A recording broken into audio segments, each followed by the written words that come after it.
നമ്മൾ കണ്ടത്. തിരികെ ദീപക് മോഹൻ, ഇപ്പോൾ റവന്യൂ മന്ത്രിയുടെ പ്രതികരണം തത്സമയം നമ്മൾ കേട്ടുകൊണ്ടിരിക്കുകയായിരുന്നു. ഈ ചിത്രം പതിപ്പിച്ച കിറ്റുകൾ, അത് തെരഞ്ഞെടുപ്പ് കിറ്റുകളെ കുറിച്ച് മന്ത്രി സൂചിപ്പിക്കുന്നതൊക്കെ പ്രിയങ്ക ഗാന്ധിയുടെയും രാഹുൽ ഗാന്ധിയുടെയും പടമുള്ള കിറ്റുകൾ, ഭക്ഷണ കിറ്റുകൾ, ഈ ഫുഡ് കിറ്റുകൾ തന്നെ ഒരു കോൺഗ്രസ് പ്രവർത്തകന്റെ വീടിനരികിൽ നിന്ന് കിട്ടിയതാണ്. ഇപ്പോൾ തെരഞ്ഞെടുപ്പ് കാലമായതുകൊണ്ട് പല കാര്യങ്ങൾ ഇതിലേക്ക് വരികയല്ലേ ദീപക്?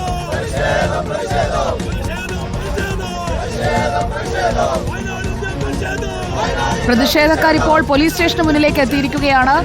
പഞ്ചായത്ത് സെക്രട്ടറിയെ അറസ്റ്റ് ചെയ്യണമെന്നാവശ്യപ്പെട്ട് ഇപ്പോൾ പോലീസ് സ്റ്റേഷന് മുന്നിലേക്ക് പ്രതിഷേധം മാറ്റിയിരിക്കുകയാണോ CPIM? ദീപക്. സുജിയ, ഇപ്പോൾ ദൃശ്യങ്ങളിൽ കാണാം. നേരത്തെ അവിടെ റോഡ് ഉപരോധിച്ച പ്രതിഷേധക്കാരെ പോലീസ് അവിടെ നിന്ന് അറസ്റ്റ് ചെയ്ത് നീക്കി. ആ വാഹനമാണ് ഇപ്പോൾ പോലീസ് സ്റ്റേഷനകത്തേക്ക് പോകുന്നത്. 2 വാഹനങ്ങളിലായി റോഡിൽ ഉപരോധിച്ച പ്രവർത്തകരെ പോലീസ് അറസ്റ്റ് ചെയ്ത് നീക്കിയിരുന്നു. തുടർന്നാണ് അവിടെ ഉണ്ടായിരുന്ന മറ്റു CPM പ്രവർത്തകർ റോഡിൽ നിന്ന് പോലീസ് സ്റ്റേഷനിലേക്ക് മാർച്ചായി എത്തിയത്. പോലീസ് സ്റ്റേഷന് മുൻപിൽ പോലീസ് ഗേറ്റ് അടച്ചു, ഗേറ്റ് താഴിട്ട് പൂട്ടിയതിനെ തുടർന്ന് അതിന് മുൻപിലാണ് CPM പ്രവർത്തകർ പ്രതിഷേധിച്ചത്. അവരിപ്പോൾ പറഞ്ഞത് ഇത്തരത്തിൽ UDFന്റെ ഭരണസമിതിയുടെ ഭാഗത്തു നിന്നുണ്ടായ കാര്യങ്ങൾ പരിശോധിക്കണം, അതോടൊപ്പം പഞ്ചായത്ത് സെക്രട്ടറിക്കെതിരെ കേസെടുക്കണമെന്നാണ്. ഈ പോലീസ് സ്റ്റേഷന് മുൻപിൽ പ്രതിഷേധക്കാർ തടഞ്ഞു, പോലീസ് വാഹനം തടഞ്ഞു. പിന്നീടാണ് ഇപ്പോൾ ഈ പ്രവർത്തകർ പ്രവർത്തകരുടെ വാഹനം അകത്തേക്ക് കയറിപ്പോയിട്ടുണ്ട്. ഒപ്പം DYFIയുടെ ജില്ലാ സെക്രട്ടറി അടക്കമുള്ള ആളുകൾ ഇവിടെയുണ്ട്. നേരത്തെ റോഡിൽ പ്രവർത്തകർ ഉപരോധിച്ചിരുന്നു, പിന്നീടാണ് അവിടെ നിന്ന് അറസ്റ്റ് ചെയ്ത് നീക്കിയത്. ഇപ്പോൾ അറസ്റ്റ് ചെയ്ത് നീക്കിയ പ്രവർത്തകരുമായി വാഹനം പോലീസ് സ്റ്റേഷൻ കോമ്പൗണ്ടിനകത്തേക്ക് എത്തിയിരിക്കുകയാണ്. നമ്മളിപ്പോൾ ദൃശ്യങ്ങളിൽ കാണാം. പ്രാദേശികമായിട്ടുള്ള CPMന്റെ നേതാക്കന്മാർ ഉൾപ്പെടെയുള്ള ആളുകളോട് എത്തിച്ചേർന്നിട്ടുണ്ട്. DYFIയുടെ ജില്ലാ സെക്രട്ടറി ഉണ്ട്.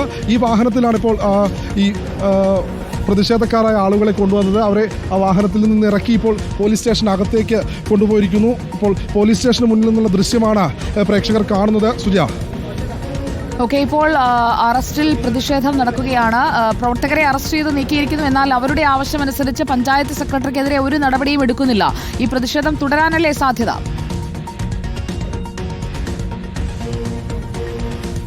സുജിയ, പ്രതിഷേധം തുടരും എന്നുള്ള രീതിയിലുള്ള സൂചനകൾ തന്നെയാണ് ഈ പ്രതിഷേധം നടത്തിയ പ്രവർത്തകർ നൽകിയത്. ഇന്ന് വൈകിട്ട് ഇതുമായി ബന്ധപ്പെട്ട് വലിയ രീതിയിലുള്ള ഒരു പ്രതിഷേധ മാർച്ച് കൽപ്പറ്റയിൽ നടത്തുമെന്ന് സമരം ചെയ്ത് ക്ഷീണിച്ചവർക്ക് പോലീസ് സ്റ്റേഷനിൽ ഒരു ഭാഗത്ത് വെള്ളമൊക്കെ കൊടുക്കുന്നുണ്ട്. വലതുഭാഗത്തേക്ക് ക്യാമറ വന്നു കഴിഞ്ഞാൽ സമരം ചെയ്ത് ക്ഷീണിച്ചവർക്ക് പോലീസ് നടപടിയിലേക്കൊന്നുമല്ല, അവരെ അറസ്റ്റ് ചെയ്തു, അവിടെ പോലീസ് സ്റ്റേഷനിലേക്ക് എത്തിച്ചു. സ്റ്റേഷന് മുന്നിൽ ഇനിയും ഒരു പ്രതിഷേധത്തിനുള്ള സാധ്യതയുണ്ടോ? സുജ, അങ്ങനെ പ്രതിഷേധത്തിന് സാധ്യത എന്നുള്ള രീതിയിൽ പറയാൻ കഴിയില്ല. കാരണം അവിടെ പ്രതിഷേധിച്ച ആളുകളെയാണ് പോലീസ് അവിടെ നിന്ന് അറസ്റ്റ് ചെയ്ത് നീക്കി പോലീസ് സ്റ്റേഷനിലേക്ക് എത്തിച്ചത്. ഇപ്പോൾ അകത്ത് അറസ്റ്റ് ചെയ്ത് നീക്കിയ പ്രവർത്തകരും പോലീസുകാരുമുണ്ട്. പുറത്ത് അവിടെ ഉണ്ടായിരുന്ന മറ്റ് പ്രതിഷേധ പ്രവർത്തകർ, പ്രതിഷേധം നടത്തിയ ആളുകൾ ഇവിടെ പുറത്ത് തന്നെ കൂടി നിൽക്കുകയാണ്. നിങ്ങൾ എന്താണ് പറയുന്നത്? ഇവിടെ നിൽക്കുന്ന എന്താണ് പോകുന്നതിൻ്റെ? അവരുടെ പേരിലെടുത്തുള്ള കേസ് എന്താണെന്ന് അറിയണം. നിലവിൽ കേസ് എടുക്കേണ്ട ആളുകൾ ഇപ്പൊ പഞ്ചായത്തിന്റെ ഉത്തരവാദപ്പെട്ട ആളുകളുടെ പേരിലാണ്. അപ്പൊ അവരെ സ്വാഭാവികമായിട്ടുണ്ടാവുമല്ലോ.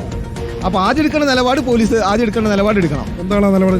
ആ നിലപാട് ആദ്യം നിലപാട് ഈ കിറ്റിനോട് സംബന്ധിച്ച് ജനങ്ങൾക്ക് ഉണ്ടായിട്ടുള്ള പ്രയാസം, ഈ കിറ്റ് കൊടുത്തതിന്റെ അടിസ്ഥാനത്തിനാണല്ലോ ഈ വിഷബാധ ഏറ്റത്. അതിനെതിരെ നടപടി എടുക്കണം, അവരെ പേരിൽ കേസ് എടുക്കണം.